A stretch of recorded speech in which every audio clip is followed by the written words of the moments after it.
what is really organizing the universe right now. Not what you can see, but invisible forces quietly controlling planetary orbits, the breathing of stars, and the shape of galaxies. This is not a distant hypothesis. It is a central question of modern science. This video will trace those silent powers. If you have ever felt that the night sky is hiding something, leave your thoughts below. And from that doubt, we begin with the silent architect of the universe, gravity. Have you ever stared at the night sky and felt a quiet shock at how disciplined it all is, how nothing seems to fall apart? Even though space is an ocean of emptiness with no rails, no ropes, no visible hand to guide the worlds?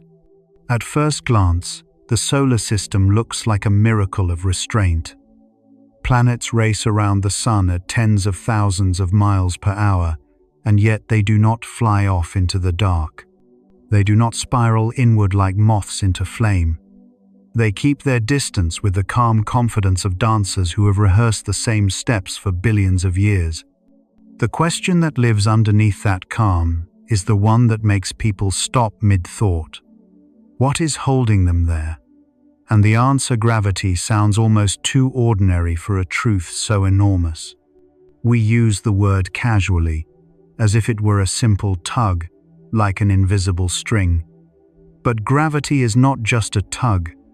It is the quiet rule that turns chaos into architecture, the low note beneath every cosmic melody, the unseen composer keeping time while galaxies and moons and dust clouds perform their long, slow symphony. To really feel what gravity is doing, imagine a planet the way you might imagine a stone released from your hand.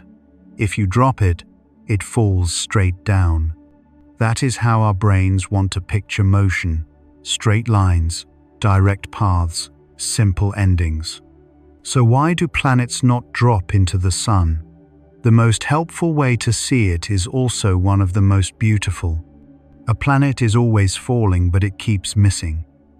It falls toward the sun, yet it is moving forward so fast that the surface of its fall curves around the sun instead of crashing into it. The orbit is not the opposite of falling. It is falling that never finishes. It is a perpetual surrender with perfect timing. In your mind's eye, you can almost watch Earth leaning inward, always leaning, always being pulled. While its sideways speed, its stubborn momentum keeps it gliding along the edge of that pull. The result is stability that feels like peace, even though it is built from motion and tension. This is the first surprise. Gravity does not freeze things into place. It choreographs them, and it does so with a touch so gentle that it feels strange to call it the ruler of the cosmos. On the scale of atoms, gravity is laughably weak. The electromagnetic force can toss electrons around with ease, bind atoms into molecules, ignite chemistry, and fill the universe with light. The strong nuclear force can glue protons together inside the nucleus, with ferocity so intense it hardly seems real. Compared to these, gravity looks like a whisper. So why does the whisper win? Because gravity has something the other forces do not. It has patience, and it has reach. Electromagnetism comes in positive and negative, and the universe is very good at cancelling it out on large scales. The charges balance. The net becomes near zero across vast regions. But gravity has only one charge, if we can even call it that, mass energy, and it always attracts. There is no negative mass sitting out there to cancel it, no cosmic bookkeeping that neatly subtracts gravity away. Every atom, every grain of dust, every star contributes to the same direction of influence. And gravity, unlike the strong force that lives only in the tiny interior of the nucleus, does not give up after a few femtometers. Gravity reaches across solar systems, across galaxies, across clusters of galaxies, like a slow hand spanning the whole map. It may be soft at the point of contact, but it never stops extending. In the long run, the universe belongs to the force that can keep touching everything. There is also a second reason gravity dominates. It scales up with accumulation. The more mass you gather, the more gravity you have, and the more easily you gather even more. It is a feedback loop of structure. In the early universe, tiny differences in density, barely a shimmer of imbalance, became the seeds of everything we see. Where there was slightly more matter, gravity pulled a little harder. That made the region denser. That made gravity stronger. Over time, clouds collapsed into stars. Stars gathered into galaxies. Galaxies assembled into clusters.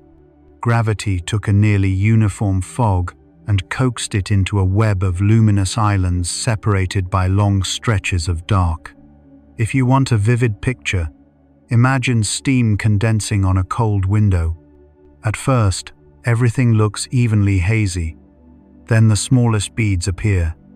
Then those beads attract more moisture, growing into droplets, then streams, then branching patterns.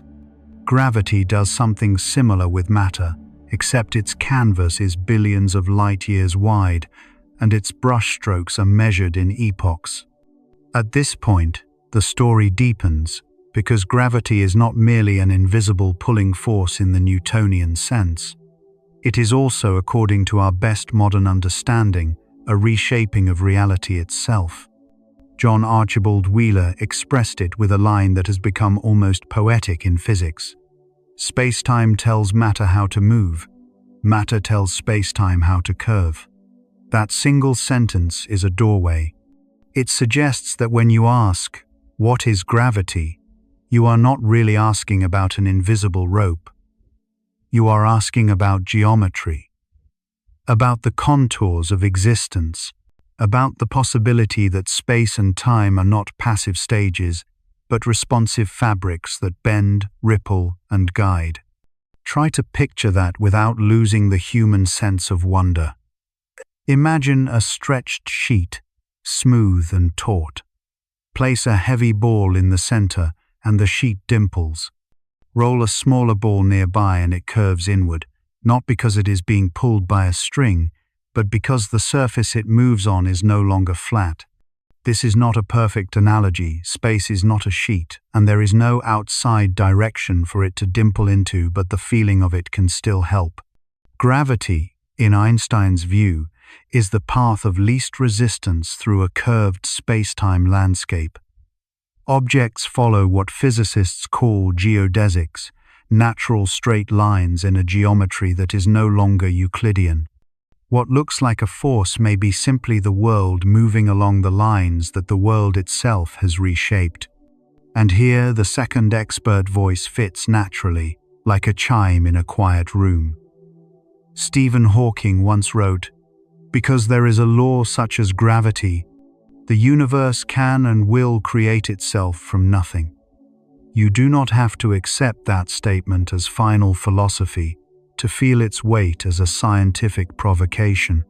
It points to gravity not just as a rule inside the universe, but as something deeply tied to how the universe could begin, evolve, and generate complexity. Even if we keep the conversation grounded, careful, humble, evidence-based, the hint remains that gravity may be woven into the origin story in a way our older intuitions never prepared us for. Now, consider the question that sounds almost terrifying when spoken plainly. If there were no gravity, could anything we recognize even exist? The answer is not simply things would float away.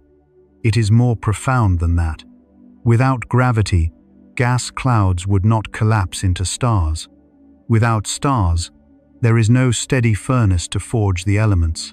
Hydrogen and helium might fill space forever like an unlit breath, but the heavier atoms, carbon, oxygen, iron, would be scarce or absent because the cosmic factories that make them would never ignite. Planets would not gather. Oceans would not settle into basins. Atmospheres would not be held. Even the concept of up and down would be meaningless, not just to us, but to any world that might have hosted a us. Gravity is not merely an organizer of motion, it is an organizer of possibility. To make that tangible, think of a simple, everyday example that quietly contains the universe's logic. Picture a bowl of water. The water gathers because gravity makes down meaningful. The bowl works because gravity gives it a job to do, to hold something that wants to settle. In a universe without gravity, a bowl is just a shape with no consequence. The water does not pool. It drifts. It beads into floating spheres because surface tension becomes the dominant organizer. The same physical substance behaves like a different reality because one invisible rule has been removed. Now scale that up. Replace bowl with planet, water with atmosphere, and you begin to see how delicately our familiar world depends on a force so quiet we often forget it is even there. Or take a second example that feels like science fiction but is part of modern astronomy. When we look at distant galaxies, sometimes their light appears distorted, stretched into arcs, multiplied into ghostly copies. This is gravitational lensing, mass bending space-time enough to bend the path of light. Nothing pulls the photons like a hand snatching them mid-flight. Rather, the geometry they travel through is curved. A galaxy cluster becomes a cosmic lens. It can reveal objects that would otherwise be hidden, magnifying the faint background like an ancient glass held up to the night. In that phenomenon, gravity is not just the reason planets orbit, it is the reason the universe can sometimes show us more than it should, as though reality briefly admits that it has layers. And yet, even with these insights, the questions do not dissolve, they sharpen. If gravity is geometry, what exactly is doing the curving? We say mass energy, but what is mass at its deepest level? If energy can curve space-time, what does that tell us about the unity of things we once kept separate: matter, motion, time, space? And why does gravity remain the one great theory that resists full reconciliation with the quantum world? We can describe the orbit of Mercury, the bending of starlight, the ticking of clocks in different gravitational fields, the dance of black holes merging and sending ripples through space-time. We can even hear those ripples now as gravitational waves, faint tremors arriving at Earth after traveling for eons. And still, when we try to bring gravity into the same language as the subatomic forces, the mathematics becomes stubborn, like a door that will not open no matter how carefully we turn the handle. In a meditative sense, that stubbornness is not a failure, it is an invitation. Gravity is the most familiar mystery we have. It is always with you, pressing your feet into the ground, giving weight to your body, shaping your blood, your breath, your bones. It is intimate, but it is also the force that organizes the grandest structures: known galaxy clusters, cosmic filaments, the invisible scaffolding that guides the luminous matter like dew along a spider's web. We stand inside it the way a fish lives inside water, feeling its effects more than its essence. And perhaps that is why gravity has always carried a faint spiritual echo, not because it is supernatural, but because it is foundational. It is the rule that makes a universe of things instead of a fog of maybes. So when you return to the original question, what keeps planets from flying straight into the void, you can answer in a way that is both scientifically precise and emotionally honest. Planets do not fly away because they are in a continuous conversation between motion and curvature, between inertia and attraction, between the desire to go straight and the shape of the path they are allowed to travel. Gravity is the silent architect, not building with bricks, but with trajectories, not carving with tools, but with geometry. It does not shout, It does not flash. It simply insists, moment by moment, that the universe has contours. And once you see gravity this way, you begin to feel the next question forming naturally, like the next verse of a long song. If this is the first invisible force, patient, universal, structuring everything from falling apples to galaxy webs, what other unseen laws are weaving the cosmos into order while we sleep, while we work, while we look up and assume the sky is merely there? Because gravity may be the opening chapter, the quiet beginning, but it is not the whole book. The deeper we go, the more it starts to feel as if the universe is organized not by one ruler, but by a council of invisible principles, each with its own domain, each with its own way of shaping reality. And with that in mind, we step forward from gravity's soft hand into the next force that fills the universe with signals, light, and the very possibility of chemistry: electromagnetism. Have you ever looked at a star and wondered why its light can cross the cold, indifferent ocean of space for billions of years and still arrive in your eyes as if it was sent yesterday, not fading into nothing, not dissolving into silence, but arriving with a message intact? That question sounds simple, almost innocent, and yet it opens a doorway into one of the deepest organizing principles of reality: the electromagnetic interaction, the invisible rule that turns chaos into structure, emptiness into illumination, and scattered particles into the solid world beneath your feet. The same rule that lets a galaxy broadcast its history across time and lets a human brain translate that ancient signal into meaning. Richard Feynman once compressed an entire universe of knowledge into a single blunt line: all things are made of atoms. And Albert Einstein, speaking not only as a physicist but as a witness to wonder, gave us a sentence that feels like a quiet prayer: the most incomprehensible thing about the universe is that it is comprehensible. If the universe is comprehensible at all, it may be because electromagnetism is one of the languages it speaks with astonishing consistency. From the smallest bond between two atoms to the long, straight flight of a photon across intergalactic night. And when we follow that language carefully, the mystery doesn't shrink, it deepens, but it deepens in a way that makes the heart feel steadier, as if the darkness has an order we can learn to hear. To understand why light does not simply wear out as it travels, it helps to unlearn a very human intuition: that motion always requires effort, and effort always bleeds away. On Earth, everything seems to lose energy because everything is surrounded by friction, by air, by surfaces, by countless microscopic collisions that steal momentum and turn it into heat. But a beam of starlight does not cross space by pushing through a thick medium the way a swimmer fights a sea. A photon is not a candle flame struggling against wind. It is a quantized ripple of the electromagnetic field, and in the near vacuum between galaxies, there is almost nothing to collide with, almost nothing to slow it down, almost nothing to absorb it, so it does not fade from exhaustion the way our muscles do. What can happen, and does happen, is not tiredness but interaction. A photon may be absorbed by dust, scattered by gas, bent by gravity, or stretched by the expansion of space itself, shifting toward red, like a violin note drawn longer and lower as the bow relaxes.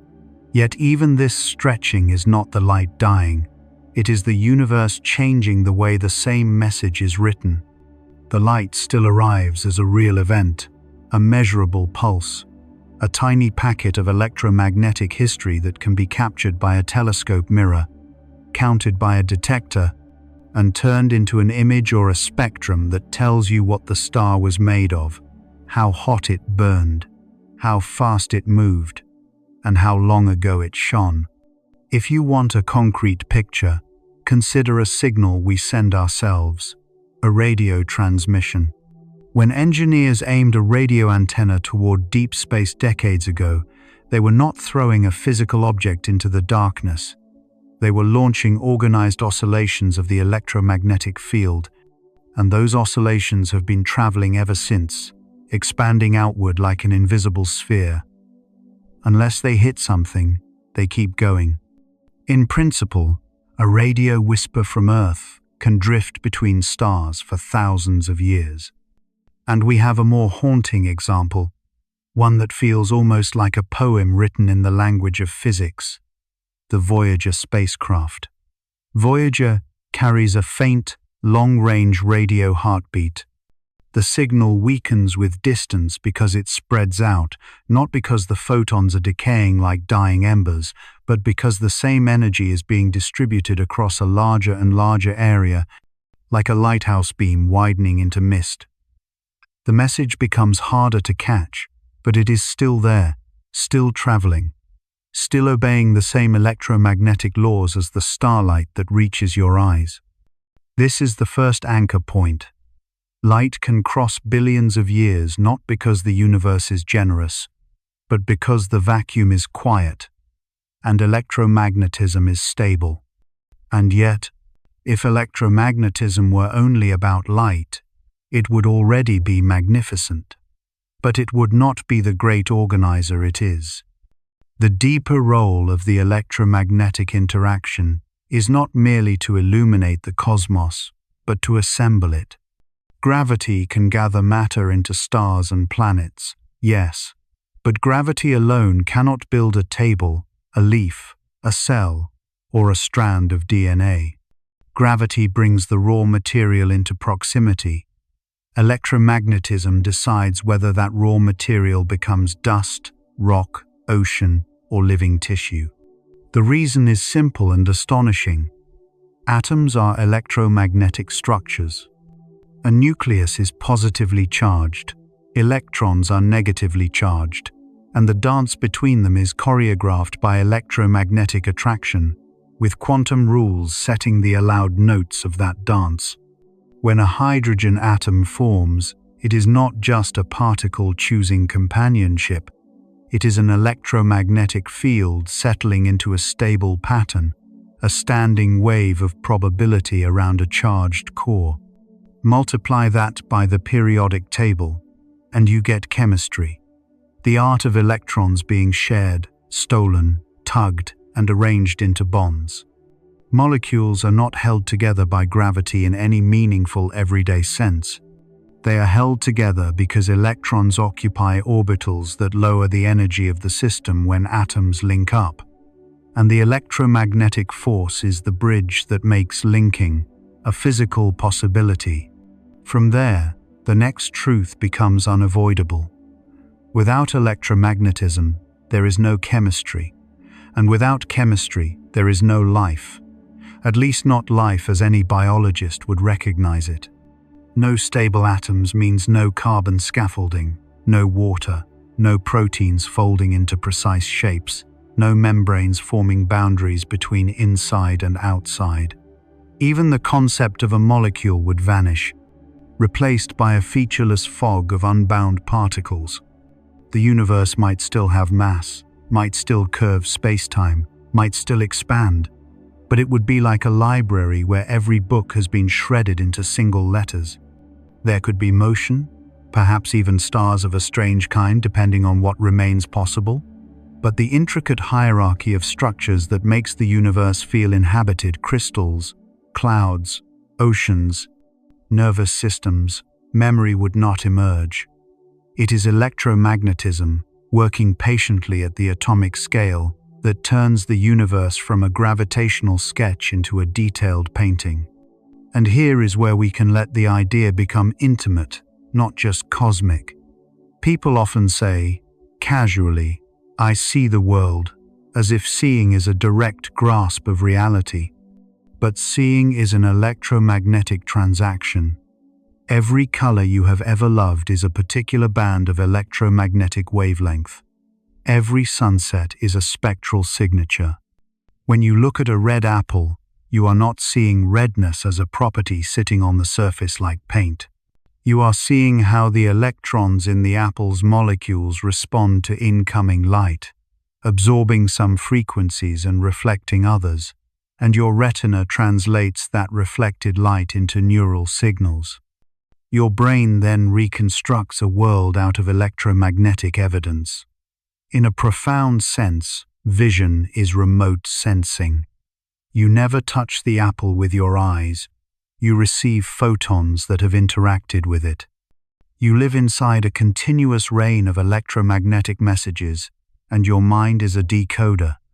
A second everyday example makes this even more startling: touch. When you place your hand on a table, you feel solidity. But what you call solid is mostly empty space at the atomic level, and your hand does not truly press into the table like dough into dough. What happens is electromagnetic repulsion. The electrons in the atoms of your skin and the electrons in the atoms of the table resist being forced into the same quantum states. They push back. That pushback is what you interpret as firmness. So the next time you rest your palm on a wooden surface, realize what you are experiencing is not a simple contact between two objects, but a precise electromagnetic negotiation, a boundary maintained by the rules of charge and quantum behavior. You are held above the table by forces you cannot see, like an invisible architecture that refuses to let matter overlap in forbidden ways. Now, we can return to the final question with new clarity. Is everything we see essentially electromagnetism? In one sense, yes, because almost all human sensory experience is mediated by electromagnetic interactions. Sight is photons. Touch is electromagnetic repulsion. Smell is molecules binding to receptors through electromagnetic forces. Hearing is mechanical vibration, but the structures that conduct those vibrations are themselves held together by electromagnetic bonds. Even your thoughts, the electrical signals in neurons, rely on charged ions moving across membranes, guided by electromagnetic principles. The inner world is not separate from the outer world. It is built from the same invisible rules. Yet in another sense, electromagnetism is not everything, because gravity shapes the large-scale stage and the nuclear forces govern the deep stability of matter. Still, electromagnetism is the force that turns matter into a world you can inhabit, the force that turns distant stars into visible points, and visible points into stories, memories, and meaning. And that brings us back, gently, to the opening mystery. Why does light survive the journey? Because the electromagnetic field is not a fragile thread that frays with distance. It is woven into the fabric of space-time, and its excitations photons do not require fuel to keep moving. They move because that is what they are. Space does not drain them by default. Only interaction changes them. And even then, what changes is not their will to travel but the way their energy is expressed. The true fading is not the photon dying. It is the universe becoming so vast that the message spreads thin. And yet, despite that thinning, a telescope can still catch a few photons from a galaxy so far away that the Earth did not yet exist when that light began its journey. A few particles of light, landing on metal and glass, can resurrect an ancient event in the mind of a living observer. That is not just physics. It is almost a form of remembrance. So when we speak of invisible forces organizing the universe, electromagnetism is not a side character. It is the quiet administrator of complexity, the reason atoms become molecules, molecules become cells, and cells become eyes, capable of receiving starlight. It is the reason a flame has color, a rainbow has order, a magnet has insistence, and a heartbeat has rhythm. And if you allow yourself one more layer of wonder, it is also the reason the universe can be studied at all. because the main tool we have for knowing anything beyond our immediate reach is light electromagnetic radiation in all its forms. From radio to gamma rays carrying information across distances too great for any ship. If you sit with that for a moment, it can feel almost meditative. The night sky is not empty, it is full of messages. The darkness between the stars is not a void of meaning.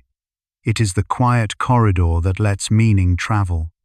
And perhaps that is why this topic matters beyond formulas, beyond diagrams, beyond the names we give to forces. Because it reminds us that the universe is not only vast, it is communicative. It sends signals. It leaves traces. It allows us, improbably, to know it.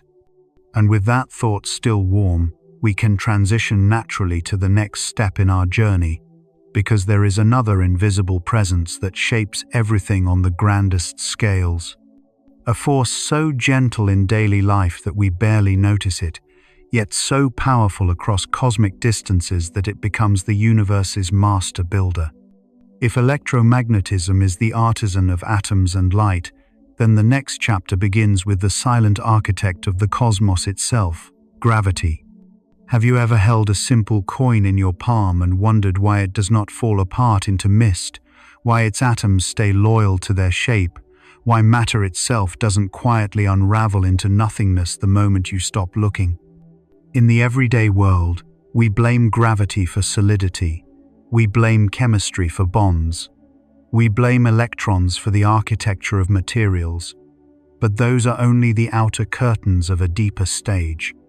Beneath the sparkle of electrons and the polite spacing of atoms, there is a far more intimate drama happening in a space so small that language itself starts to feel too large.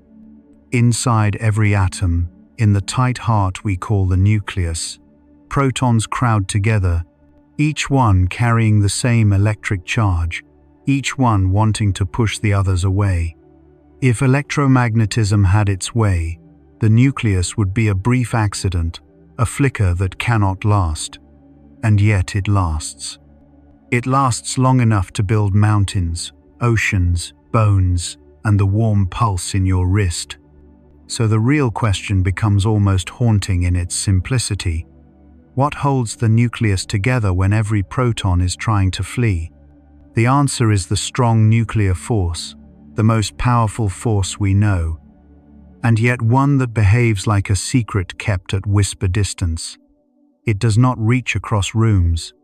It does not tug across planets. It does not even stretch across the width of a single atom. It lives in the smallest neighborhoods of reality, in ranges so short they might as well be a private language. And that contrast is the first clue that we are not dealing with a bigger force in the ordinary sense, but a different kind of rule altogether. The strong force is like a bond that only reveals itself when particles are pressed cheek to cheek in the dark. Far away, it is silent. Close up, it is absolute. One way to feel this in your imagination is to picture the nucleus as a tiny room packed with people who all strongly dislike being touched. Protons are not neutral guests.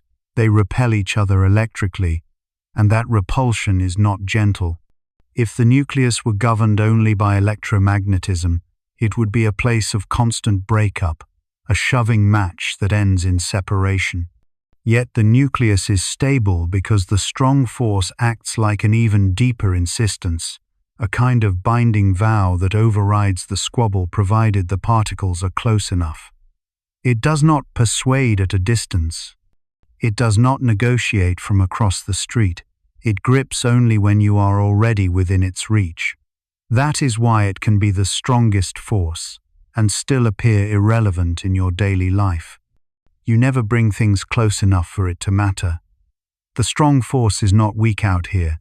It is simply out of range, like a storm locked inside a sealed chamber. Physicists have tried to express this strange truth for generations, and they often do it with a humility that sounds almost spiritual, because the closer you get to the foundations of matter, the more your certainties start to soften. As Albert Einstein famously put it, the most incomprehensible thing about the universe is that it is comprehensible. That sentence lands differently when you realize the strong force is not just another entry in a textbook, but the reason any textbook can exist at all. It is the reason paper can hold ink. It is the reason atoms can form long-lived nuclei, which then become elements, which then become chemistry, which then becomes life. Comprehensible, yes, but only just. Because the strong force is not intuitive. It is not something our senses evolved to anticipate. It is a law written in a scale we were never meant to inhabit. So what is it, really, that keeps protons and neutrons bound in the nucleus? Here the story becomes richer. We often speak about the strong force as if it is a glue, but it is not glue in the ordinary sense. The modern view is that protons and neutrons are themselves made of quarks, and those quarks are held by a deeper expression of the strong interaction carried by particles called gluons. But even if you do not follow every layer of that, you can still grasp the emotional truth. Inside a nucleus, nature is doing something astonishingly precise. It is balancing a fierce electrical repulsion against an even more fierce, extremely short-range attraction. And neutrons, those quiet, uncharged companions, play a subtle role in making the peace possible, adding binding without adding electrical push. It is as if the universe discovered a way to build stable matter by inviting in a mediator that does not inflame the argument. If you want a second picture, imagine Velcro. From far away, Velcro looks harmless, almost smooth. It doesn't reach out and grab you. But press two strips together, and suddenly it locks with a stubborn strength that feels disproportionate to its size. The strong force behaves a bit like that, except far more extreme. It is negligible beyond a tiny distance. But within that distance, it is more than enough to overpower the electromagnetic repulsion between protons. This is why nuclei can exist at all, and why heavier nuclei require more neutrons to stay stable. The push between protons grows as you pack more of them in, and the strong force must be helped by neutrons to keep the nucleus from flying apart. And now the most unsettling part. The strong force is not merely strong. It is tuned. It has a strength and a range that appear, in a deep sense, just right. Not designed, not intended, but balanced in a way that allows complexity to emerge. This is where your question becomes almost philosophical, without needing to drift away from science. If the strong force were even slightly weaker, what would happen? The simplest answer is that nuclei would be less stable. Deuterium, the nucleus of heavy hydrogen made of one proton and one neutron, might not form or might not survive long. That sounds like a small detail until you realize that deuterium is a stepping stone in the chain of reactions that power stars. If deuterium cannot form reliably, stars struggle to ignite and to fuse elements the way they do in our universe. The cosmic story of starlight, heat, and the gradual forging of heavier elements would be altered at the beginning of the sentence. If the strong force were weaker still, you might end up with a universe that never gets beyond hydrogen, or one in which most nuclei are fragile, transient, unwilling to persist. Chemistry would be impoverished. The periodic table would shrink like a book with most of its pages torn out. And without a rich set of stable elements, without carbon in the abundance we rely on, without oxygen in the roles it plays, life as we recognize it becomes far more difficult to imagine. The universe would still be there, perhaps filled with light and motion. But it might be a simpler universe, a lonelier one, a place where complexity has fewer footholds, but it cuts the other way too. And this is where the balance feels truly delicate. If the strong force were slightly stronger, It could bind protons together too easily. That may sound beneficial, but it could upset the early universe's recipe. During the first few minutes after the Big Bang, the cosmos cooled enough for nucleosynthesis to begin light nuclei forming out of primordial protons and neutrons. The specific strengths of forces determine how much hydrogen survives, how much helium forms, and how readily heavier elements can appear later in stars.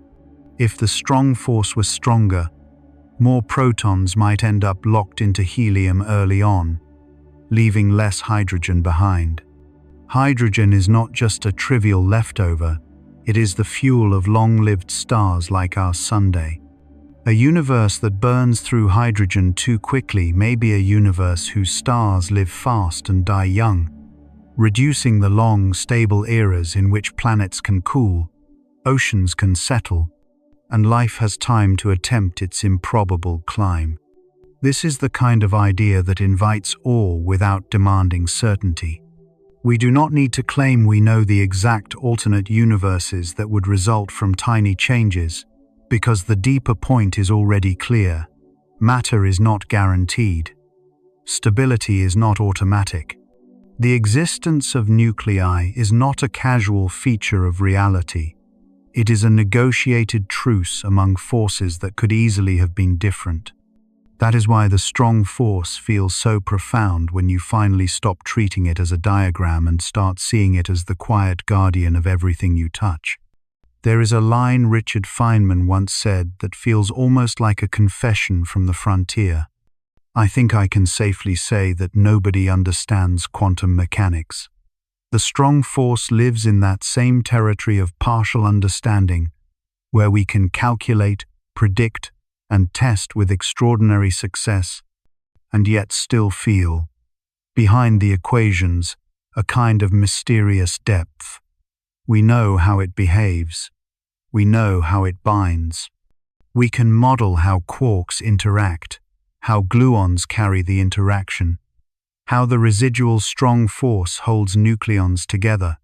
And still, when you step back and ask why reality has these particular rules, you begin to feel the edges of what science can describe versus what it can explain.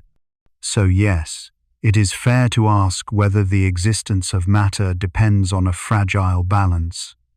The nucleus is not a comfortable place.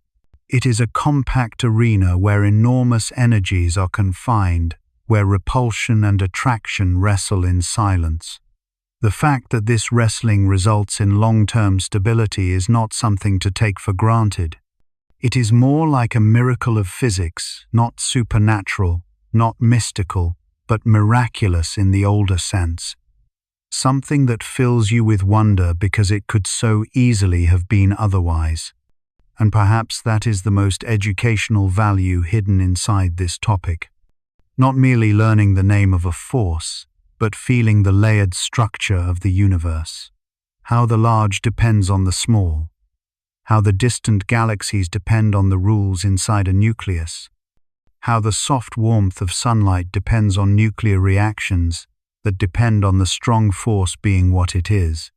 In this light, the universe becomes a single connected story. Your body is not separate from stellar physics. Your breath is not separate from nuclear binding energies. The periodic table is not a static chart. It is the fossil record of what the strong force allowed to endure. When you hold these thoughts for a moment, a strange calm can settle in. The night sky stops being a decorative ceiling and becomes a mirror of deep processes still unfolding. Somewhere in a star's core, protons are being brought close enough to overcome their mutual repulsion, to begin the chain of transformations that ultimately seeds the cosmos with heavier elements. Somewhere in a supernova's violence, nuclei are being rearranged, broken, forged, scattered. Somewhere in the quiet of interstellar dust, atoms gather into molecules. And all of it, rests on that short-range, unreasonably powerful handshake in the nucleus. The strong force does not make headlines in everyday life because it does not reach into your living room. but it reaches into the core of your being. It is a force that keeps its promises only at intimate distances. And perhaps that is why it feels poetic. It is strongest where things are closest, where separation is impossible, where the universe has no room to pretend. And maybe that's the final thought to carry forward. If reality depends on such a delicate, hidden balance, then the fact that we are here to ask about it is not just a scientific curiosity, it is a moment of perspective. We live on the surface of an ocean of invisible laws, and the smallest of them hold up the world. So as you look up at the stars tonight, consider this gently unsettling possibility, that everything you have ever known, every rock, every river, every heartbeat depends on a force that fades almost completely beyond the width of a nucleus, and yet is powerful enough to hold the universe together from the inside out. If that balance can create matter, chemistry, and consciousness, what else might it be capable of creating that we have not yet learned to see? What if the sun is not burning the way a fire burns at all, but ticking, patiently, like a cosmic clock whose hands you cannot see? When you stand in daylight, it feels effortless. Light spills across your skin, warmth presses gently against your face, and the world behaves as though it has always been this way. Yet the deeper truth is almost unsettling. The sun has been delivering this steady river of energy for billions of years, without running out, without flaring into a brief blaze and dying, without collapsing into silence. And the reason it can do that is not brute strength, not sheer heat alone, but a kind of restraint built into nature itself. A quiet permission, a controlled delay, an invisible process that says, not all at once. Deep in the sun's core, matter is squeezed so tightly that the ordinary rules of touch and contact lose their familiar meaning. Protons positively charged should repel one another like the same poles of magnets, refusing intimacy. And yet, in that crushing pressure, with temperatures that make earthly furnaces look like cold breath, they do come close enough for something more profound to happen. They begin the long work of becoming helium. That transformation releases energy, astonishing amounts of it, because the final helium nucleus is ever so slightly lighter than the ingredients that formed it. The missing mass is not lost, it is converted into radiance. This is the engine under the sun's golden calm. But here is the part that turns the story from simple power into elegant design. The first step of this fusion chain is not easy. It is not quick. It is not guaranteed. For hydrogen to start becoming helium, two protons must do something that feels almost like an act of identity change. One of them must transform into a neutron, and that transformation is not commanded by the strong nuclear force, nor the electromagnetic force that shapes light and chemistry. It requires the weak nuclear force, misleadingly named, because in its own domain it is not weak in importance, only in how rarely it permits certain changes. This is the invisible governor on the sun's power. The weak force is the reason the sun doesn't detonate like a bomb. The strong force can bind nuclei tightly once the right ingredients are present, but the weak force decides how often those ingredients can be made in the first place. In other words, the sun's longevity, its patient, reliable brightness, is written into the probability of a single proton deciding to become something else, a tiny permission granted in the dark. Hans Bethe, who first worked out the main processes that power stars like our own, put it plainly: the sun shines by nuclear fusion. Simple words, but behind them is a universe of nuance, because the fusion that makes the sun shine is not a raging inferno. It is a controlled negotiation between forces, with the weak interaction quietly controlling the tempo. Imagine, for a moment, if the weak force did not exist. The sun could not run on its familiar hydrogen pathway. because that proton-to-neutron conversion would not occur. Hydrogen would remain stubbornly hydrogen, locked out of the chain that slowly builds helium in stars like ours. The result would not be a slightly dimmer sun, or a slightly different spectrum of light. It would be a radically different cosmos. Stars like the Sun stable, long-lived, nurturing might never be possible. The night sky might be dominated by brief, violent objects or by a darkness that never learned how to hold a steady flame.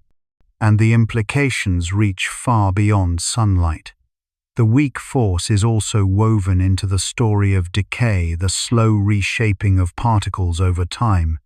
It is responsible for beta decay, where a neutron becomes a proton, or the reverse in certain contexts, releasing an electron and a ghostly neutrino that barely interacts with matter.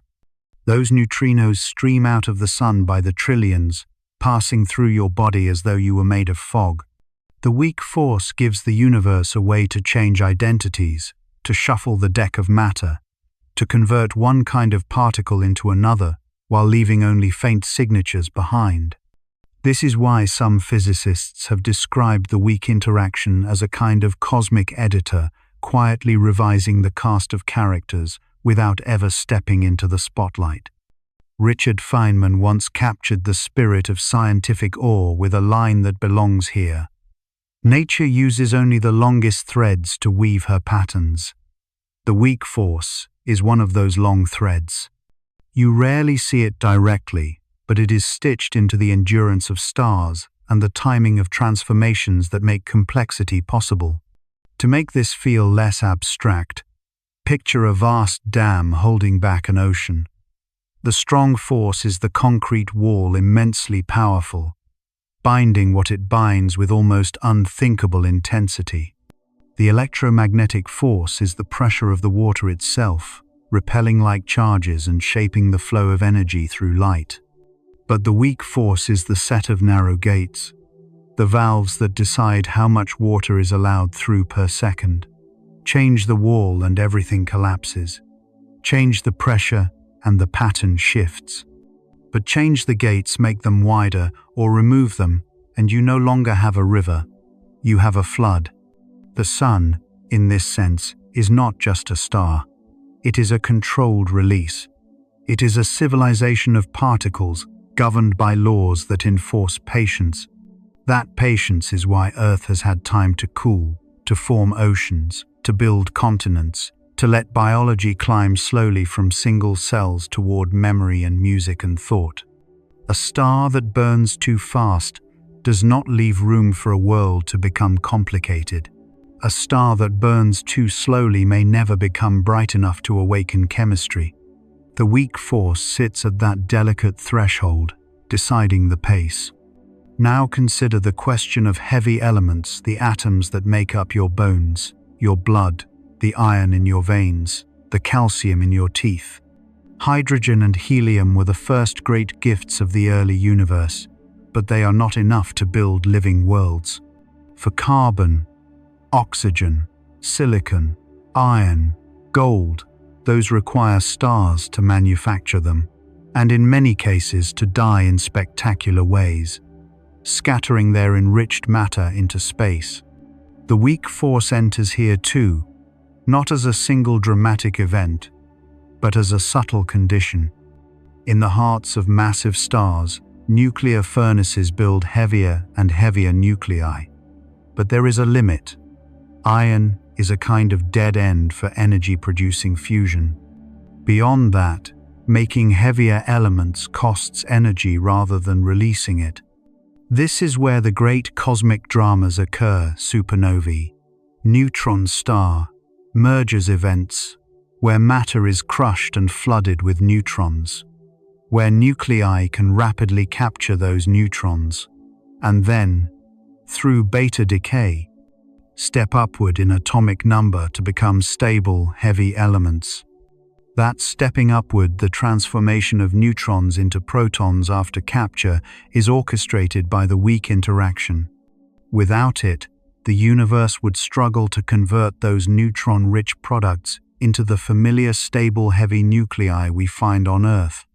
The periodic table, as we know it, is not only a triumph of stellar heat and pressure, it is also a triumph of particle identity changes, of quiet decays that turn raw neutron abundance into structured chemistry. The weak force is not merely helping stars burn, it is helping the universe remember complexity.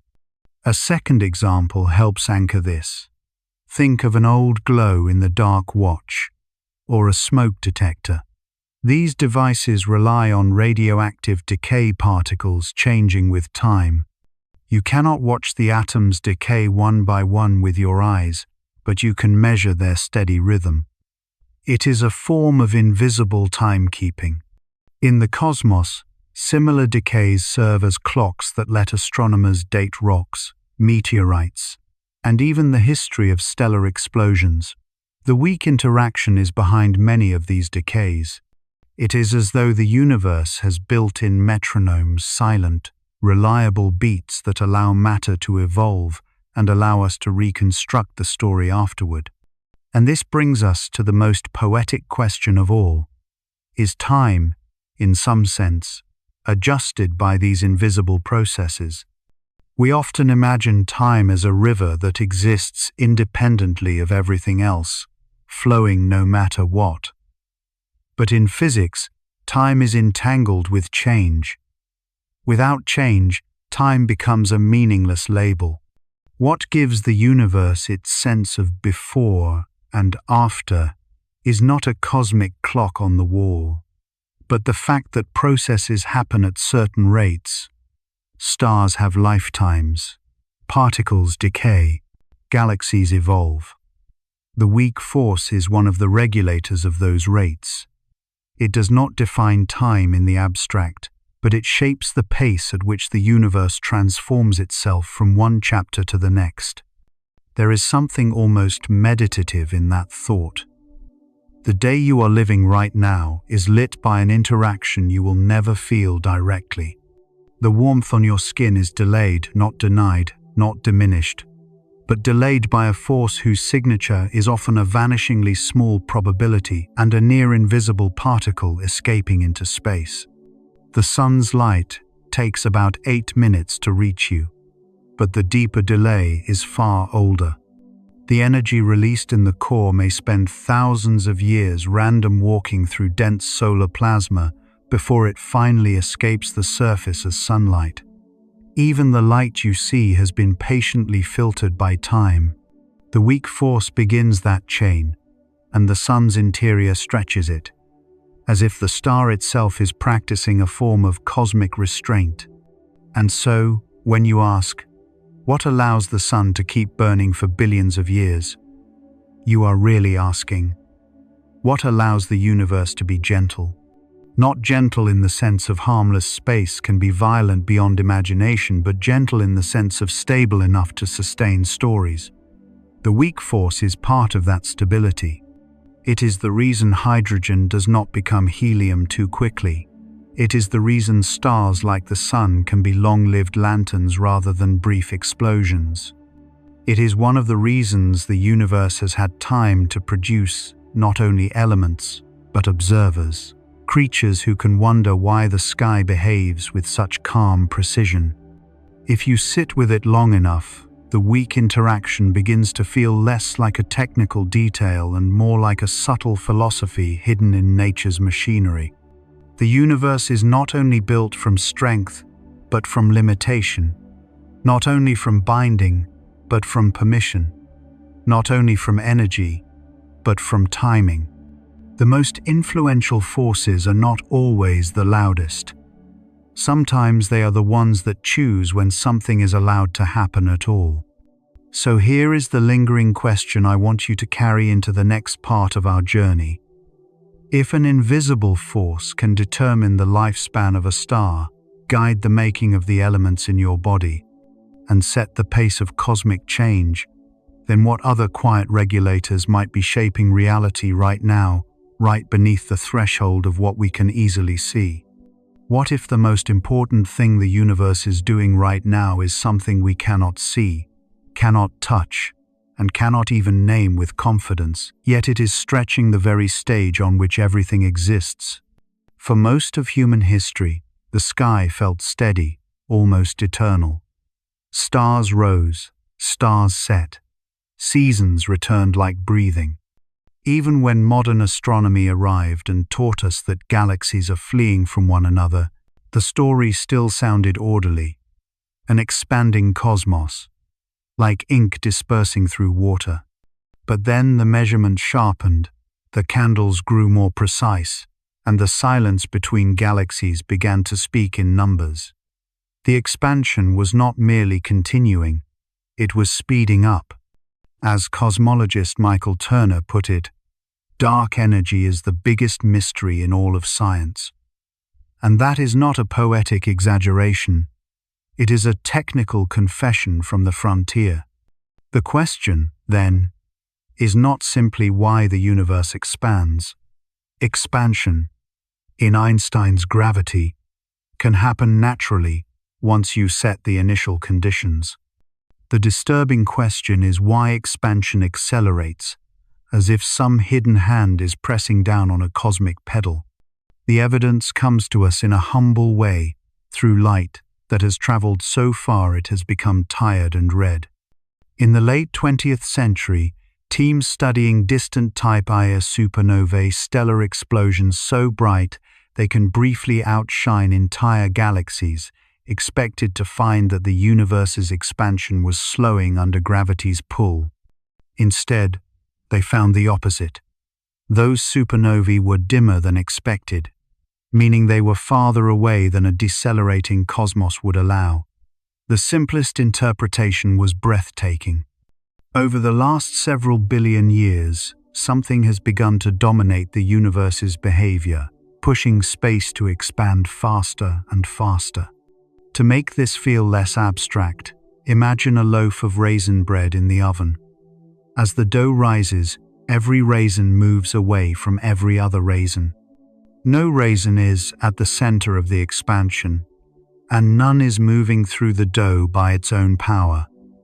The space between them is simply growing. Now deepen the analogy. Suppose the dough doesn't just rise steadily, it rises faster and faster as time passes. That is what our best observations suggest the universe is doing. The galaxies are not firing engines into the void. Space itself is swelling, and the swelling is accelerating. So what is causing it? We call the cause dark energy, but that phrase is a placeholder, like a label on a sealed box recovered from a shipwreck. The label tells you it matters. It does not tell you what's inside. Dark energy might not be energy in the everyday sense, and it may not be dark because it is hidden like dark matter. It is dark because it refuses to show its face directly. It does not clump into stars. It does not form halos around galaxies. It does not shine. It reveals itself only through its gravity-like effect on the geometry of the whole universe. And here is the strange twist that makes dark energy feel almost like a philosophical koan. Gravity, the familiar architect, pulls things together. Dark energy, whatever it is, seems to do the opposite on cosmic scales. In Einstein's equations, it behaves like a form of energy, with negative pressure, a pressure that does not resist expansion but drives it. If that sounds unnatural, it should. Our instincts were trained in a world of oceans and mountains, not in a universe where pressure can act like anti-gravity. One of the cleanest ways to describe dark energy is to resurrect an old idea Einstein himself introduced and later regretted: the cosmological constant. In this picture, empty space is not truly empty. It has a built-in energy, constant everywhere, the same in the void between galaxies as it is in the loneliest desert of intergalactic space. As the universe grows, more space appears, and with it, more of this vacuum energy. That means the total push does not dilute away. It remains, and eventually it overwhelms matter and radiation, which do thin out as the universe expands. The result is a late-time acceleration, an expansion that becomes the dominant rhythm of cosmic history. Yet the cosmological constant comes with a discomfort so deep it feels like a splinter in the mind. When physicists try to estimate the vacuum energy using quantum field theory, the numbers explode into absurdity predictions that are wildly larger than what the universe seems to allow. The gap is not a small mismatch. It is one of the largest disagreements between theory and observation in all of physics. This is why dark energy is not merely an astronomy problem. It is a doorway into the unfinished relationship between gravity and the quantum world. It is a hint, perhaps, that we have been reading reality with two great languages that do not yet translate. And so, naturally, another possibility appears. Maybe dark energy is not a constant property of space. Maybe it changes over time. Maybe it is a dynamic field permeating the cosmos, slowly evolving, like a tide that rises and falls over epochs. Physicists sometimes call such ideas quintessence, a name borrowed from ancient philosophy's fifth element. In this view, acceleration is not guaranteed forever. It may be a phase, a chapter, even a temporary mood of the universe. That matters because the future depends on which story is true. A constant dark energy leads to one destiny. A changing one could lead to another. But there is an even more radical thought, quieter and more unsettling. What if there is no new stuff at all? What if the acceleration is telling us that our understanding of gravity itself is incomplete on the largest scales? After all, we have tested Einstein's general relativity with exquisite precision in the solar system, around pulsars, near black holes, and through gravitational waves. But the universe is the ultimate laboratory, and on scales of billions of light-years, we are extrapolating. Some theories of modified gravity attempt to explain acceleration without invoking dark energy as a substance, by altering how gravity behaves over vast distances or low accelerations. This is not science fiction. It is a serious line of inquiry. Because in physics, when an unseen influence dominates, you must always ask, is it a new ingredient or a new rule? As we move through these possibilities, notice what remains constant. Dark energy is not a single idea. It is a name for an observed effect, the accelerated expansion. The effect is real in the sense that it is supported by multiple lines of evidence, not only supernovae but also patterns in the cosmic microwave background and the way galaxies cluster across the sky. The uncertainty lives in the interpretation, in what mechanism makes the numbers come out this way. This is why the topic is so fertile for education. It teaches us how science behaves at the edge. Observation first, humility always, and a willingness to hold multiple explanations gently, without turning them into dogma. Now, the second question you asked is the one that catches in the throat. If dark energy is most of the universe, why can't we touch it? Because it does not seem to interact with us in the ways matter does.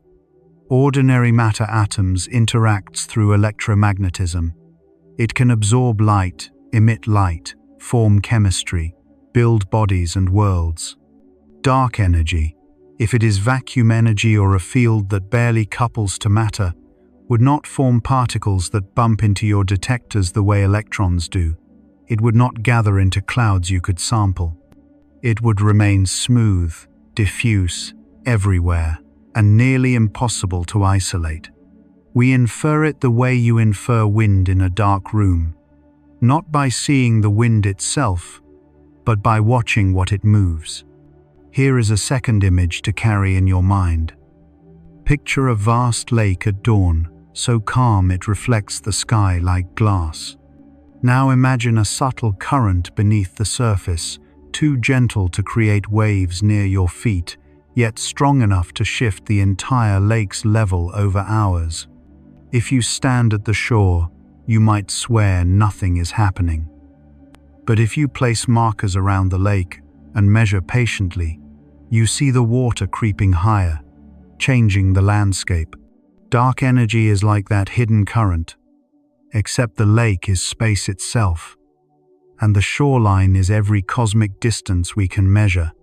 Locally, gravity from the Sun and the Milky Way overwhelms it, so it does not rip planets from their orbits. But globally, over the emptiness between clusters of galaxies, its whisper becomes a command. And that brings us, naturally, to the third question. Is dark energy a new force, or a misunderstood property of space-time? The honest answer is that we do not yet know, but we can clarify what force would mean here. In physics, forces often have carriers, particles, interactions that can be probed in laboratories. Dark energy, as currently modeled, behaves less like a conventional force and more like a term in the equations describing space-time itself. It is as if the universe has an intrinsic tendency to expand, a baseline pressure woven into the vacuum.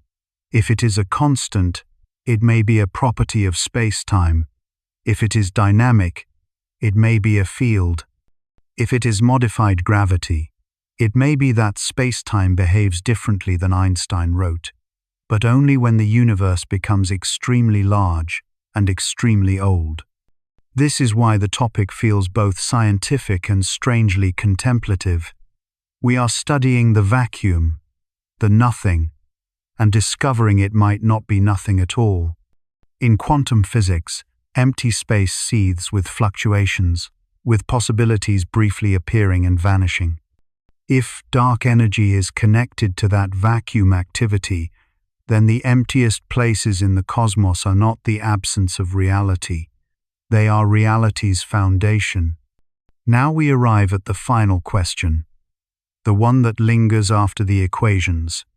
Is dark energy the future or the end? If dark energy is a true cosmological constant, the universe's expansion will continue accelerating forever. Galaxies not gravitationally bound to us will drift beyond our observable horizon, their light stretched until it fades into invisibility. Over unimaginably long times, the night sky would grow emptier from any one galaxy's viewpoint, not because stars stop existing, but because distance and expansion hide them.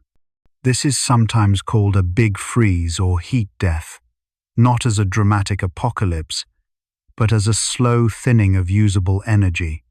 The universe would become colder, darker, more dilute. Time would go on, but complexity would be harder to sustain.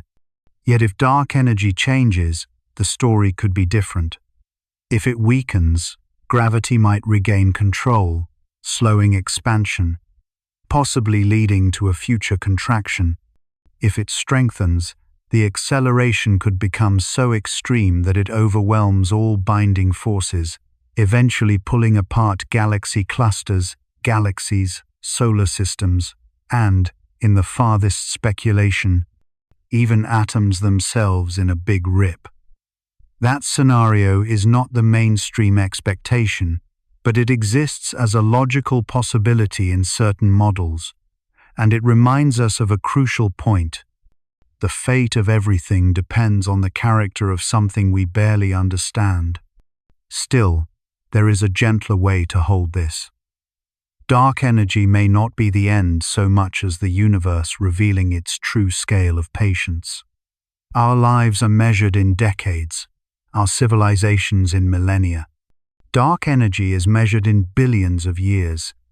It is the slow handwriting of the cosmos, written across distances so vast that urgency dissolves into awe.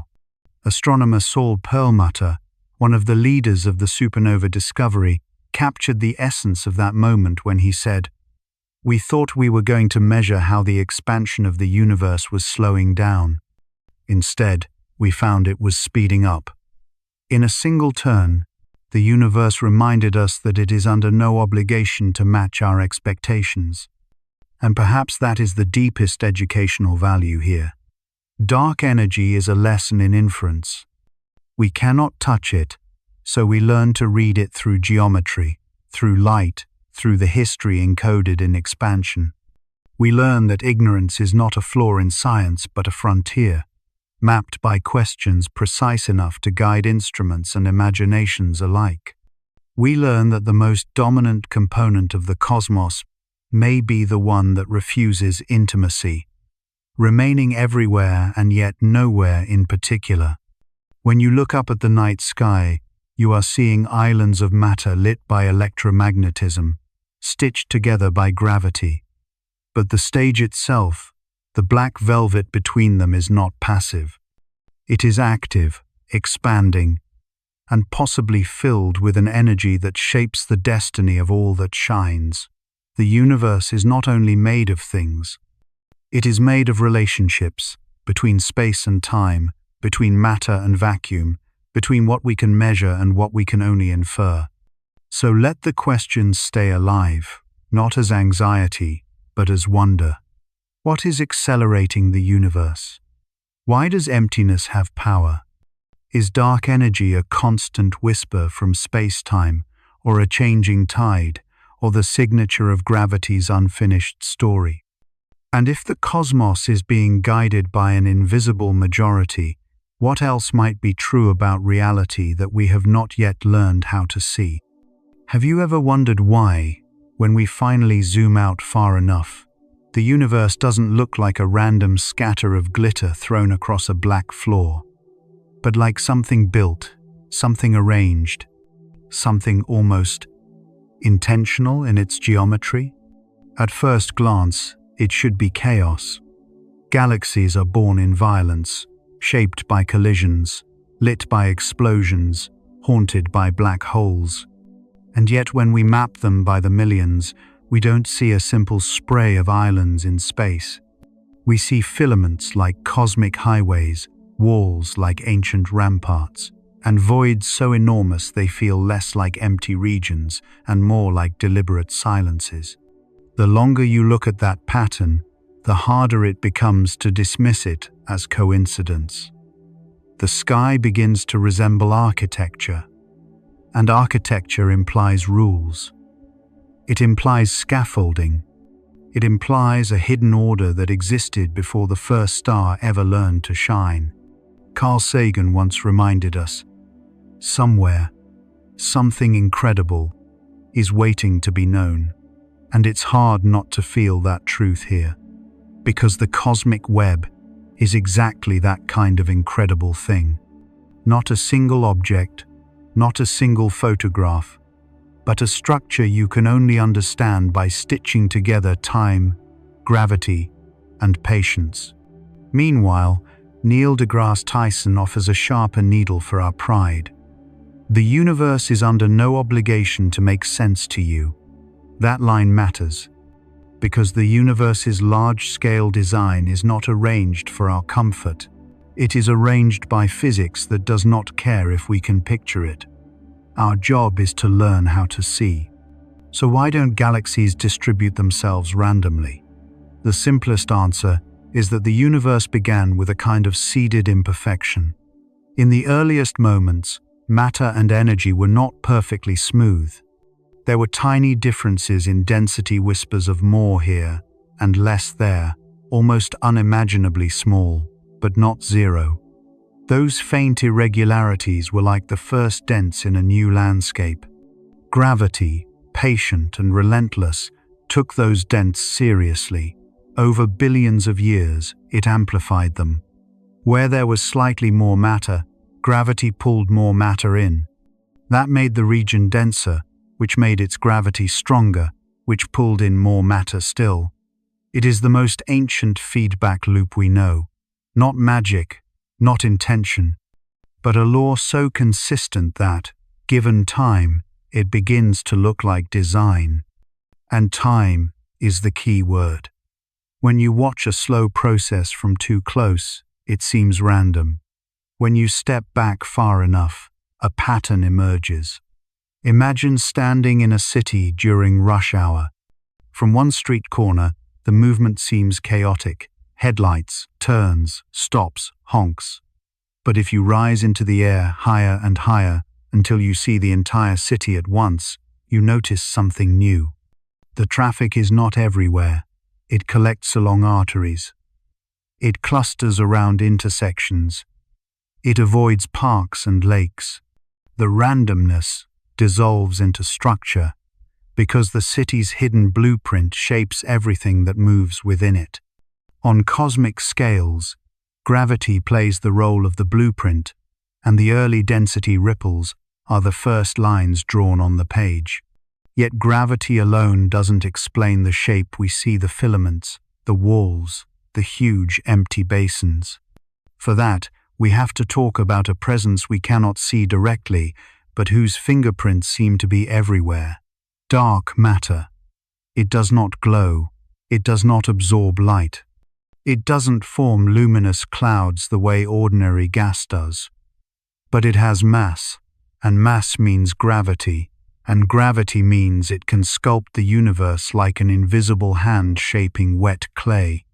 One of the most important ideas in modern cosmology is that dark matter began clumping early, forming a kind of hidden framework before normal matter atoms, gas, the stuff that becomes stars, had fully settled into its role. If you want an image you can actually hold in your mind, picture a cold winter morning and a pond beginning to freeze. The ice forms first along certain lines and edges, creating faint veins across the surface. Only later does the rest of the water follow, thickening around those early patterns. In a similar way, dark matter appears to create gravitational veins through space, and ordinary matter later flows along them, gathering and igniting into galaxies where the gravitational wells are deepest. This is how filaments and walls arise, not as solid beams, but as regions where gravity has steadily funneled matter over immense time. Voids, on the other hand, are not nothing. They're what happens when matter is pulled away into surrounding structures, leaving behind vast regions that are under dense cosmic basins that never accumulated enough material to build many galaxies. They are emptiness by subtraction, silence by migration, and the fact that these voids have shape almost like the cells of a gigantic foam suggests the universe is not merely expanding, but organizing as it expands. Here's a second analogy that helps. Think of soap bubbles in a sink. Each bubble is a region of air surrounded by thin, shimmering film. The bubbles press against one another and naturally form a pattern of cells, walls, and junctions. No bubble intends to create geometry. The geometry is a consequence of simple rules playing out everywhere at once. Now replace the soap film with gravity's influence. Replace the air pockets with underdense voids, and replace the junctions with galaxy clusters where filaments meet like knots in a net. The cosmic web is not a perfect foam, of course, but the resemblance is close enough to be haunting, because it reminds us that complexity can be born from simplicity when scale and time become enormous. So when we ask, what creates the filaments, walls, and voids, we are really asking how the universe turns a nearly smooth beginning into a richly textured present. The answer seems to be small beginnings, amplified by gravity, shaped by the dominance of dark matter, and refined through the ordinary physics of gas cooling, heating, pressure, shock waves over billions of years. Galaxies are not sprinkled like salt. They are poured like water into a landscape with valleys and ridges, and the landscape is largely carved by something we cannot see. That brings us to a line that sounds poetic but is, in practice, measurable. Dark matter leads, and light follows. How does the unseen guide the visible? The most direct way is by gravitational potential. Ordinary matter responds to gravity. It falls into wells. It collects where the pull is strongest. Dark matter provides much of that pull on large scales. So the luminous universe, stars and galaxies forms preferentially in those regions, like lanterns hung along invisible roads. But there's an even more elegant demonstration of how dark matter can guide light, and it involves the fact that gravity does not only pull on matter. According to general relativity, mass and energy curve space-time itself, and light travels along those curves. When a massive structure lies between us and a distant galaxy, its gravity can bend the path of the galaxy's light, magnifying it, distorting it, sometimes splitting it into arcs and rings. It's as if the universe builds its own lenses. And the strange part is this: the lensing often indicates more mass than we can account for with visible matter alone. The lens is heavier than it looks. The light is being guided by something that refuses to glow. This is one of the reasons dark matter is taken seriously by so many researchers. You can map it not by seeing it directly, but by watching what it does to the light that passes through its territory. In a sense, photons become messengers. They cross ancient distances and arrive with subtle signatures in their angles, their brightness, their shapes. We are learning to read those signatures the way a tracker reads footprints in snow. Not because we've caught the animal in the act, but because the trail is too consistent to ignore. And then, once you accept this hidden framework, the question shifts from "is there structure?" to "how deep does it go?" Because the cosmic web is not merely a pretty diagram, it is a story of formation. It suggests that the universe is not just expanding like a balloon, but also evolving internally, developing contrast-dense places and empty places like a mind forming memories, not as a random smear, but as a network of strengthened connections and quiet gaps. There is, too, a philosophical tremor in all of this. When we talk about a skeleton, we imply a body. A skeleton is the framework that gives shape, the hidden support beneath the surface. In that metaphor, dark matter becomes the bones of the cosmos, and galaxies become the skin of light stretched across it. Is that metaphor only poetic? Perhaps, but metaphors are often how the human mind approaches realities too large for instinct. We need images to navigate truths. Still, we should remain disciplined.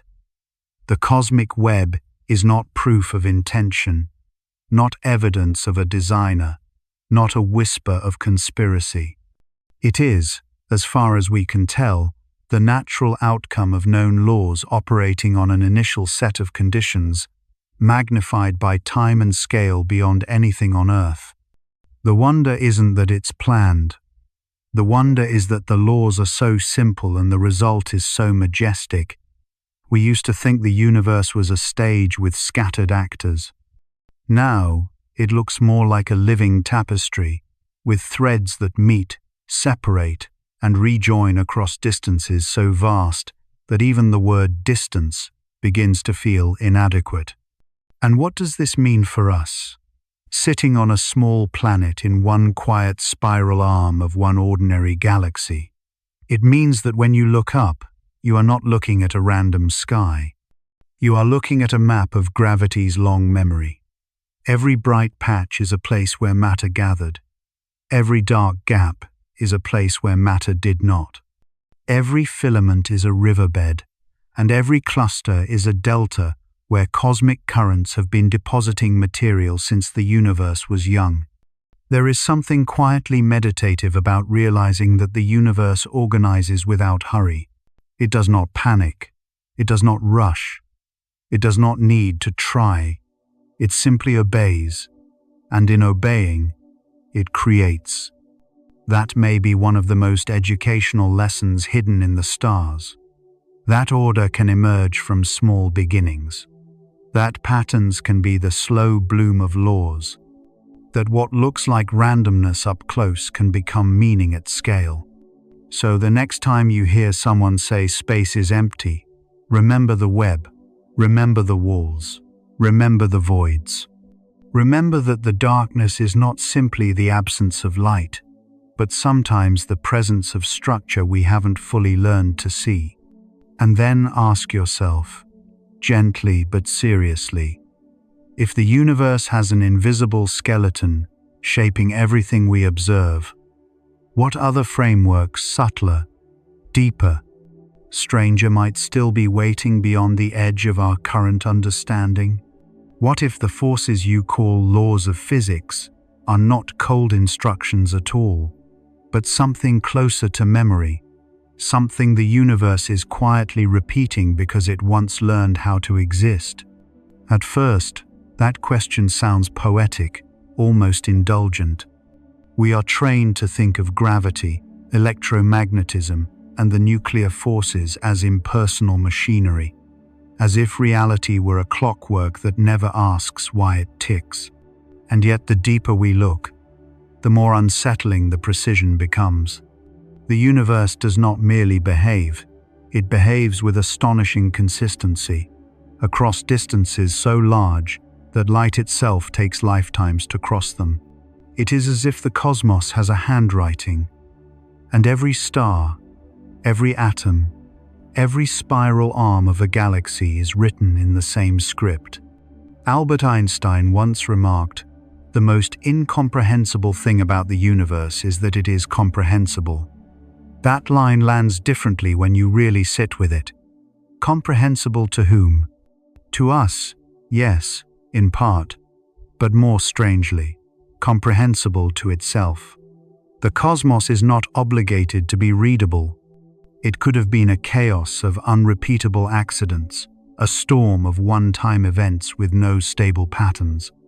And yet it offers patterns so dependable that we build entire civilizations on them, patterns so faithful that a spacecraft can leave Earth, coast for years through darkness, and arrive at a tiny moving target as if guided by an unseen hand.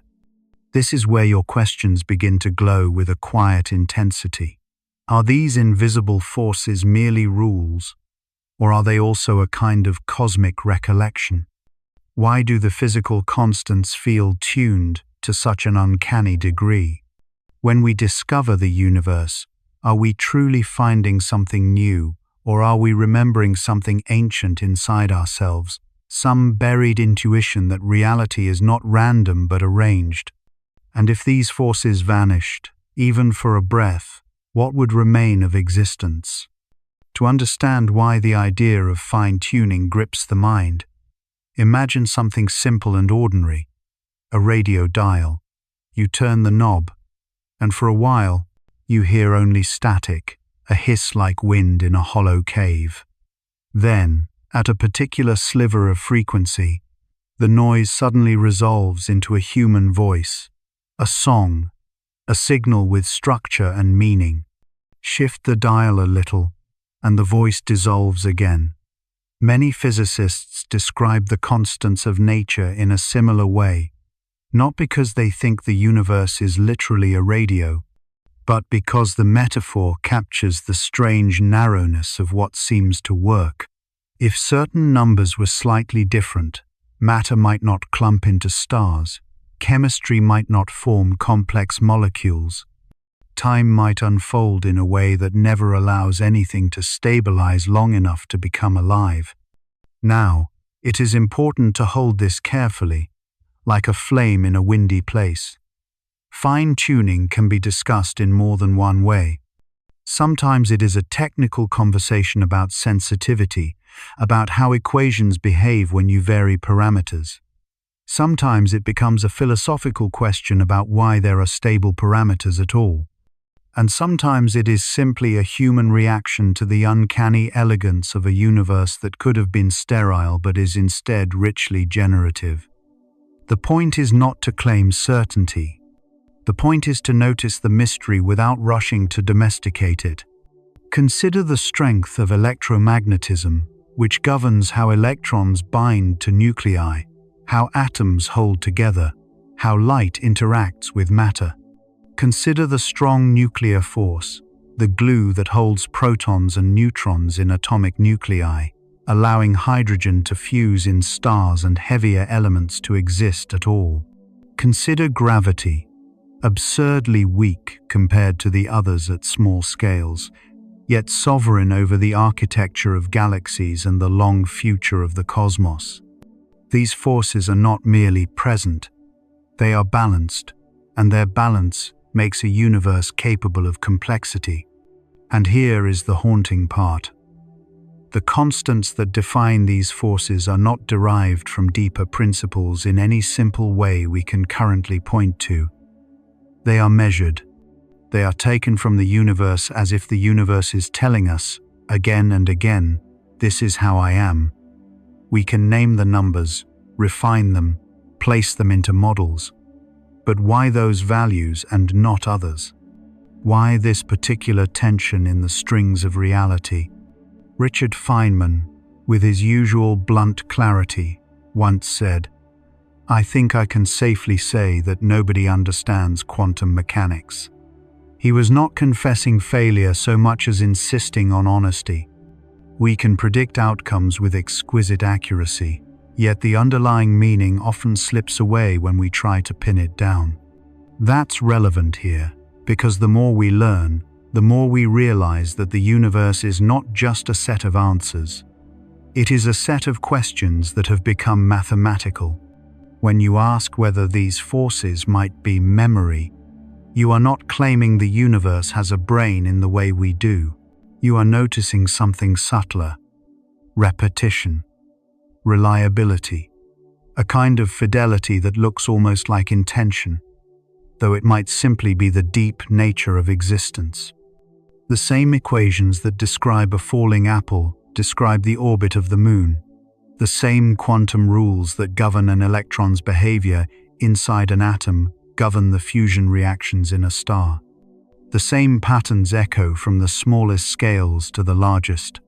That echo is what tempts the human mind to use the language of remembrance. There is another everyday example that makes this intuitive. Think of baking bread. It sounds humble, almost too domestic for cosmic talk, but stay with it. If your oven is too cool, the dough never rises properly. If it is too hot, it hardens before it can expand. If the yeast is absent, the loaf remains dense. If the salt is absent, the fermentation runs wild and the structure collapses. Bread requires a narrow corridor of conditions, a gentle balance between forces that pull and forces that release. In a similar way, a life-permitting universe seems to require a corridor, not necessarily razor-thin in every parameter, but narrow enough to feel astonishing when you first realize it. But does astonishment mean design? Not necessarily. Some physicists explore the possibility that there may be many universes with many different constants, and we find ourselves in one compatible with our existence because we could not be elsewhere. Others hope that a deeper theory will someday show that these constants could not have been otherwise, that what looks chosen is actually inevitable. And others remain open to the possibility that the question itself is partly a mirror, reflecting our hunger for meaning back at us. This is where your third question becomes quietly radical. Are we discovering the universe, or remembering something forgotten? In one sense, we are clearly discovering. We build telescopes, detectors, accelerators, and we learn things our ancestors could not have imagined. But in another sense, the deepest discoveries often feel like recognition. When a new principle clicks into place, it does not always feel like we invented it. It feels like we uncovered it, like we brushed dust from a buried carving and saw a familiar face. Perhaps this is because the human mind is made of the same matter it studies. The atoms in your brain obey the same constants as the atoms in distant galaxies. The forces that hold your bones together are the same forces that bind stars. In that sense, the universe is not outside you. You are a local expression of it, a place where it has become self-aware enough to ask questions about its own structure. So when you see the patterns, You are not merely reading a textbook, you are recognizing your own deep grammar. And then comes the most unsettling question of all. If these forces vanished, what would remain of existence? Try to imagine it, not in a sensational way, but as a thought experiment that strips reality down to its foundations. If electromagnetism disappeared, atoms would not hold together. Chemistry would vanish. Light, as we understand it, would not behave the same way, because light is an electromagnetic wave. If the strong nuclear force disappeared, atomic nuclei would fall apart, and the periodic table would collapse into a thin, ghostly simplicity.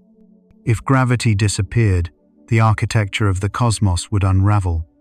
Stars would not form, galaxies would not cohere, trajectories would no longer be bound into orbits. Even time, as we experience it, might become meaningless, because so much of time for living beings is measured by stable cycles, day and night, heartbeat and breath, the steady burning of a star. So what remains? Perhaps only abstract potential, an empty stage without actors, or actors without lines, or lines without a language. Perhaps nothing remains, not because nothing is a thing, but because existence as we know it requires structure, and structure requires constraints, and constraints are exactly what these forces provide. In that light, the invisible forces are not merely laws, they are the conditions for appearance. They are what allow something to be something rather than everything dissolving into featureless possibility. They are the reason a cosmos can have objects, relationships, histories.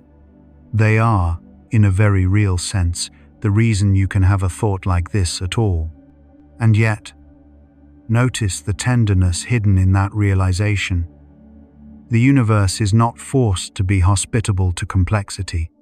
It could have been a blank expanse, a thin soup, or a flicker that dies as soon as it begins. Instead, it has given us a long, patient story. Hydrogen becoming stars, stars forging elements, elements becoming oceans and stone, stone becoming life, life becoming mind, mind becoming the kind of listening that can sit in the dark and wonder what holds the dark together. So maybe the best way to frame your opening question is this. The forces are laws, yes, but laws can also be remembered patterns. A melody can be both math and meaning. A rhythm can be both mechanical and intimate. The universe might not remember in the human sense, but it does repeat itself with a devotion that feels almost sacred when you notice it. It is as if the cosmos is saying, again and again, this is the way that allows me to be. And that leads us back to the fine-tuning question, now warmed by perspective. Perhaps the constants are tuned because there are many possibilities and we inhabit one that permits us. Perhaps they are tuned because deeper physics will one day show they could not be otherwise. Perhaps they are tuned because tuning is simply what stability looks like from the inside. But whichever answer eventually survives, the educational value is the same. When you look at the universe honestly, you learn humility. You learn that our knowledge is real, but partial. You learn that precision and mystery can coexist, that we can calculate the cosmos without exhausting it. And perhaps, most quietly of all, you learn that wonder is not the enemy of rigor. Wonder is what keeps rigor human. So let the questions remain alive. Let them be a kind of meditation rather than a demand for immediate closure. If the universe is organized by invisible forces, we can study them as equations, and we should. But we can also stand under the night sky and feel the deeper implication, that existence is not a given, that reality has conditions, that the ordinary world is perched on astonishing foundations. And now, with that in mind, ask yourself one more thing as we continue. If gravity is the silent architect, shaping the grand design of galaxies and the paths of worlds. What does it mean that your own body, your own life, your own thoughts are being held together by the same invisible hands you are trying to understand? As we reach the end of this journey, what remains is not a final answer, but a clearer sense of proportion. The invisible forces that organize the universe are not distant abstractions confined to equations and textbooks. They are the quiet conditions that allow anything at all to exist, from the slow dance of galaxies to the fragile continuity of a human thought. Throughout this story, we have not tried to reduce the universe to certainty. Instead, we have allowed space for uncertainty to teach us humility. The deeper lesson is subtle but enduring. Knowledge does not always move in a straight line toward closure. Sometimes it circles back on itself, revealing that discovery and remembrance are not opposites. When we uncover the laws of nature, we are not imposing meaning on an empty cosmos. We are learning how reality sustains itself with remarkable consistency, and how delicately balanced that consistency appears to be. This does not diminish science, it deepens it. Precision and mystery are not rivals, they are companions. Perhaps the most important insight is this: existence is not guaranteed, it is maintained. Every atom, every star, every moment depends on relationships that hold just long enough, just strongly enough, to allow complexity to arise. Seen this way, the universe is not merely a backdrop for life. It is an ongoing process that makes life possible, again and again, without announcement or spectacle. If this reflection leaves you with fewer certainties but a greater sense of wonder, then it has done its work. Curiosity does not require immediate resolution. It requires patience, attention, and the courage to sit with unanswered questions. Thank you for spending this time with us, for listening carefully, and for bringing your own curiosity into the space of this story. Your presence completes the conversation. If these questions stayed with you, if they followed you beyond the screen, then the journey continues, quietly, exactly where it should.